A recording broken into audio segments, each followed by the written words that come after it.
டூரிஸ்டுகளா நல்லா பாத்துக்கங்கடா. இதுதான் வள்ளியூர் மேப்பு. போறோம், முக்கியமான இடத்துல பாம்பு வைக்கிறோம், டோட்டல் வள்ளியூர் க்ளோஸ். நம்ம ஆசி பிரியாணில சாப்பிட்டுட்டு அப்படியே போய் பாம்பு வைக்கலாமா? ஓ இன்வால்வ்மெண்ட் நான் பாராட்டுறேன். பஸ் ஸ்டாண்ட்ல இருந்து நேர் ரோட்ல போனா லெஃப்ட் சைட்ல ஆசி வந்துரும்ல பாஸ்.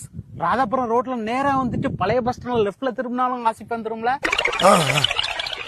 நார்கோயில் ரோட்ல இருந்து நேரா வந்தா ரைட் சைடு ஆசி வந்துரும்ல. எப்ப பாரு சாப்பாடு சாப்பாடு, வா வாங்கி தரேன்.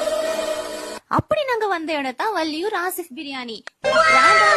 வேற லெவல்ல சாப்பிட வந்திருக்கோம். மெனு கார்டை பார்த்தா ஏகப்பட்ட டிஷஸ். நான் ஆர்டர் பண்ண dishes 65 boneless chicken biryani, pepper chicken, fried ரைஸ்ல வயிறும் நிறைஞ்சிச்சு, மனசும் நிறைஞ்சிருச்சு. பாஸ் ஒரு வழியை சாப்பிட்டு முடிச்சாச்சு. போய் ஊரை க்ளோஸ் பண்ணிடுமா?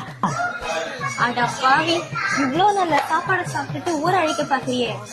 டேஸ்ட் வேற நாக்குல ஒட்டிக்கிச்சு. நாளைக்கும் வரணும்.